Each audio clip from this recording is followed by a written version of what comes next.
We've done them all or we're doing them. So we'll see you guys very soon. But today, I hate to say it, congratulations. And I'm proud to say that we have several really tough Marines serving in our administration. So not only John Kelly, but Defense Secretary. Now, did anyone ever hear of Mad Dog Mattis? No. He's doing a great job. Chairman of the Joint Chiefs of Staff, General Fighting Joe Dunford. You know Fighting Joe.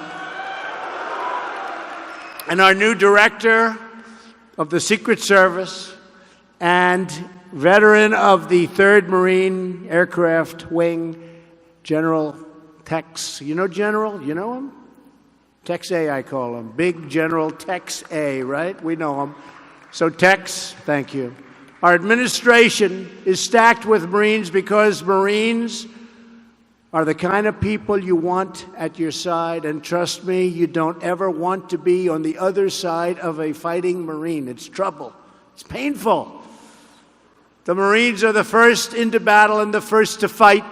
Marines never give up, never give in, never retreat, and never, ever surrender. You are faithful to each other, faithful to your mission, and you are always faithful to the country that you love, the USA. And as your commander-in-chief, just like every president before me, I have no greater comfort than knowing I can have absolute faith in you. In 1918, when foreign military aggression threatened our way of life, we called on the Marines. Marine Sergeant Dan Daly urged his men through those horrible trenches with the courageous battle cry that you all know very well. Do you want to live forever? That was the question and that was the cry. In 1945, when we needed someone to scale the cliffs and to plant the flag on a rugged mountain peak, in Iwo Jima, we called on the Marines. In 1950, when setbacks loomed in Korea, although we're doing a pretty good job with Korea right now. And hopefully something positive will come out of it. Hopefully something very positive is going to come out of it. We'll see. And we're prepared for anything, right? We always have to be prepared for anything. But I really believe something very positive could happen. Great for Korea, North and South, and great for the world, and great for this country. So when it loomed in Korea and when we needed warriors who would fight against all odds in the chosen reservoir, we called on the Marines, the legendary men of the Frozen Chosen.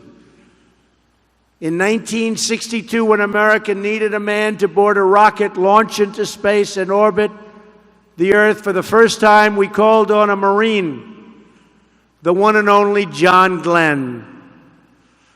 The legendary acts like these, of sacrifice, courage, of heroism, are the proud legacy of the United States Marines. You can be very proud.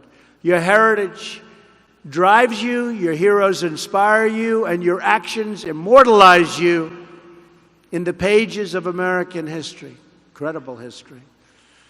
And every day you push yourselves to new heights of excellence and new depths of courage, keeping America safe, America strong, and America free. You honor your duty to your country. Now we must honor our duty to you. For too long, the men and women of the United States Armed Forces have been asked to do more with less. You've borne the costs of underinvestment and deferred modernization, and also deferred maintenance. You've endured longer and more frequent deployments.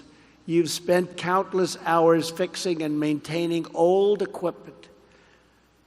You have fewer ships than we should, fewer planes than we should, and you have fewer of you than we should.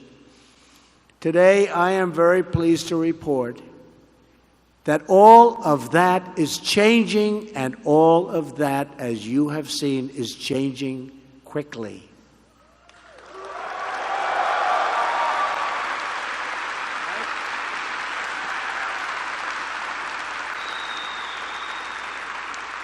The Trump administration is committed to a policy of peace through strength. We have finally ended the devastating defense sequester that you've lived with for many years. We are now undertaking the largest military buildup since Ronald Reagan, and one of the largest buildups we've ever had in the history of our nation. Last year, I requested and received an additional $21 billion to address urgent readiness shortfalls.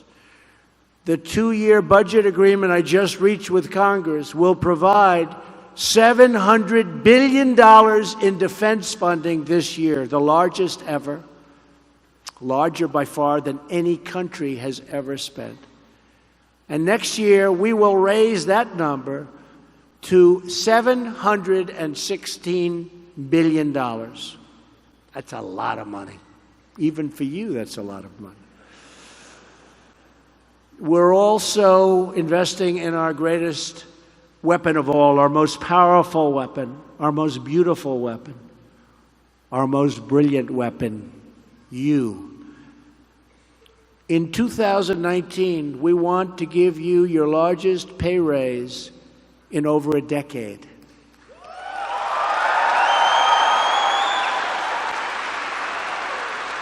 You deserve it. You deserve it. You deserve it. And we're building new F-35 Joint Strike Fighters, and we're going to send them right here to Miramar along with lots of other fighters and lots of other weaponry like we've never had before or sent before. They'll be sent also all over the world. And I understand some of you, really great pilots, could use some new CH-53s. Is that a correct statement? You want to see some new ones? Huh? That's the group. Well, you're getting them, okay? You know, you're brand new, right off the line. We're getting a lot of great stuff. I'm happy to report that in the near future, Miramar is getting brand new CH-53K King Stallions, the big ones you're getting. They'll be sent soon. They're coming. They're being made. We're also modernizing our nuclear capabilities and rebuilding our nuclear infrastructure. We're investing more money than we have ever done before because we have to be so far ahead of any other country. It's a capability we never even want to think about using, but we have to be prepared. And in a nuclear front, we are so far and will be so far ahead of any other country. We have no choice. We've increased investment in hypersonic weapon systems by 50%, and we're accelerating development of hypersonic system that can fly 5 times the speed of sound. That's pretty quick. In space, the United States is going to do Colonel Glenn proud. We are finally going to lead again. You see what's happening. You see the rockets going up left and right. You haven't seen that for a long time. Very soon we're going to Mars. You wouldn't have been going to Mars if my opponent won. That I can tell you. You wouldn't even be thinking about it. You wouldn't be thinking about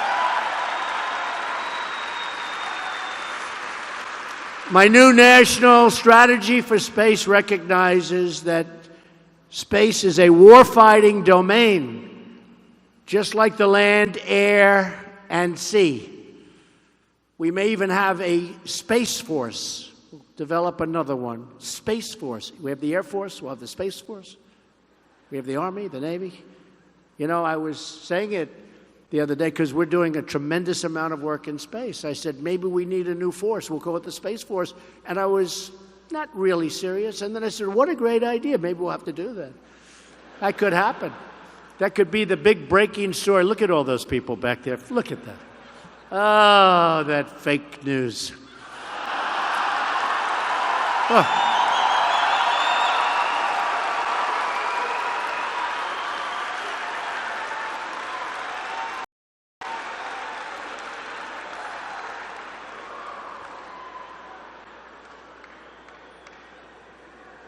They know, they understand. So think of that, Space Force, because we're spending a lot and we have a lot of private money coming in, tremendous. You saw what happened the other day, and tremendous success. From the very beginning, many of our astronauts have been soldiers and sailors, airmen, Coast Guardsmen, and Marines. And our service members will be vital to ensuring America continues to lead the way into the stars. We're going to lead the way in space. We're way, way behind, and we're catching up fast. So fast that nobody even believes it. I also have released a new national security strategy that underscores the vital importance of homeland security. It's all about homeland security, right? We protect people all over the world, but we're going to protect them better than ever before in our homeland. It's about time, right? Nobody's going to mess with us. Dangerous criminal and terrorist organizations relentlessly seek to exploit our immigration system. I've just come from a trip to the border where I met with our wonderful border agents, the Border Patrol and the ICE agents, unbelievable people, and reviewed prototypes of a new physical wall that will protect our border and protect our country. We don't have a choice. You need it. We need it for the drugs. We need it for the gangs. We need it for lots of reasons. We have to have it. It'll be 99.5% successful. People won't be able to come over it. The drugs will stop by a lot, although we have to get a lot tougher with drug dealers. Have to. But that wall will stop so much. And we looked at the different prototypes, and it was fascinating. And we have 2 or 3 that really work. We had people trying to scale. We've done them every way. You know, I'm a builder. What I do best is build. Okay? You know, other people that build a wall and then say, you know, it doesn't work. Well, wait a minute. We just built 1,000 miles of wall. Well, we made a mistake. It doesn't work. We should have done it a different way. We're doing it before we build. Better idea, right? Do you think? A little better. We're going to have a great wall. It's going to be very effective. It's going to stop people from, you're not going to see them climbing over this wall too easily. That I can tell you. I've also called on Congress to close dangerous loopholes that are exploited by traffickers, smugglers, and cartels. Human trafficking in this modern age is worse throughout the world than it's ever been. Who would think that? In this modern, human trafficking is worse than it's ever been. Each of you has sworn an oath to support and defend the Constitution of the United States. Our task in government is to ensure that we preserve what we have gained through incredible sacrifice of you and many people before you. That is why my administration is confronting sanctuary city policies that nullify federal law, violate our Constitution, and threaten the safety and security of our nation. They shield criminals. We can't do that. And that is why we are asking Congress to ensure that no federal funds subsidize this dangerous and unlawful behavior. We want to protect you, and we want to protect all of our families. We want to protect our nation. We're also taking action to protect our homeland from rogue actors overseas through enhanced missile defense. We're spending a tremendous amount on missile defense, and that's money well spent. And it's also jobs. We make them here. We make them right here. It's also jobs. We're adding new interceptors, improving sensors, and advancing radar capabilities by many, many times. I have empowered our commanders in Afghanistan with the authorities they need to win, enabling the full might of the American military. The coalition to defeat ISIS has now liberated almost 100% of the territory previously held by these terrorists in Syria and Iraq. We did a great job. You did a great job. You did a great job. Right.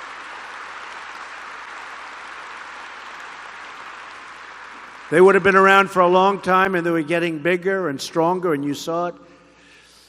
And we knocked the hell out of them. We knocked them. I want to say a special thanks to all of the men and women from the 3rd Marine Aircraft Wing, Miramar Air Station, and stations across the San Diego region, especially the 2 Miramar-based squadrons who have just returned from deployment, the Death Rattlers and the Greyhawks. Where are you? Right? Good. It's a good-looking group. Good.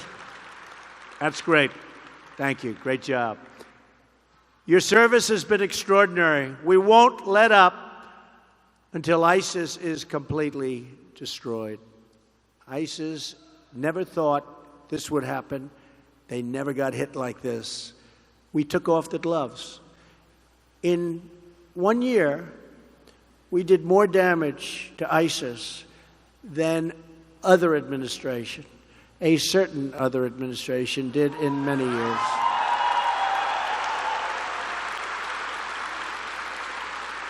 We took off the gloves.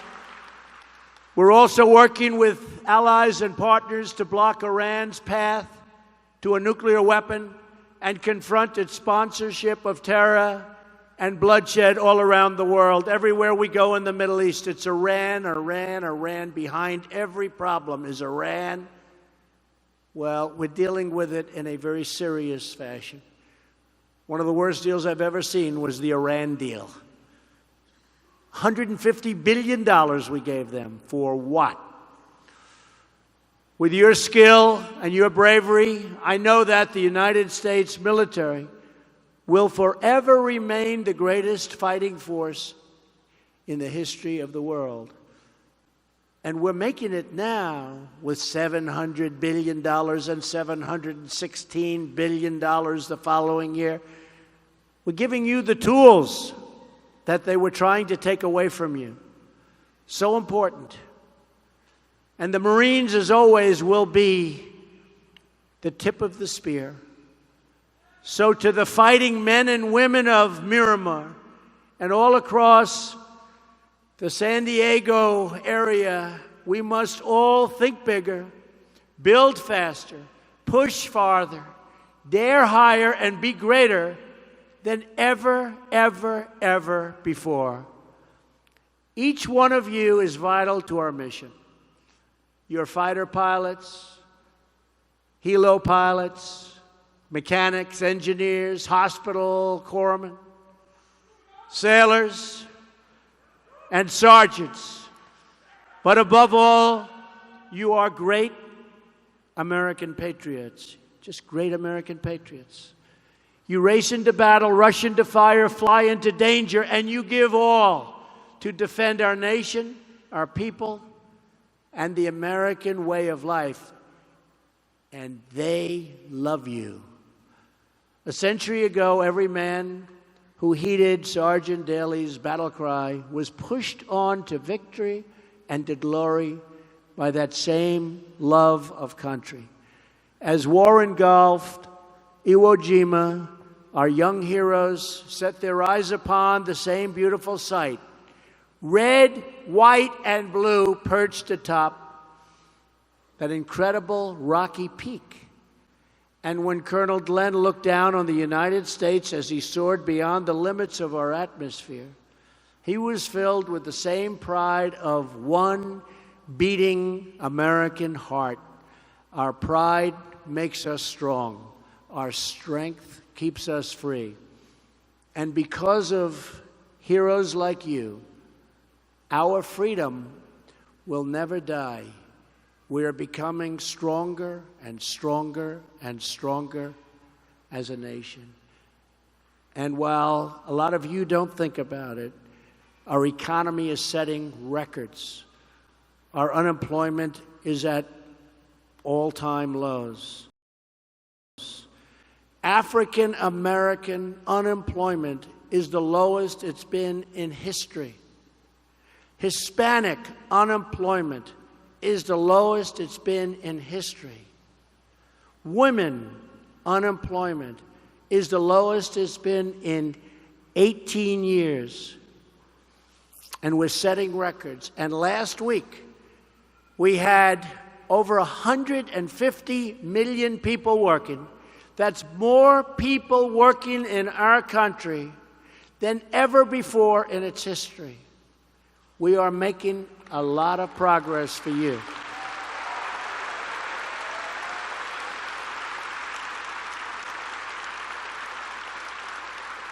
And all across this nation, we pray for our country, and we thank God for our United States Marines. Today and every day, we pledge to remain always faithful. It is an honor to be with you. You are very, very special people. Thank you. God bless you. And God bless America. Thank you. Thank you very much.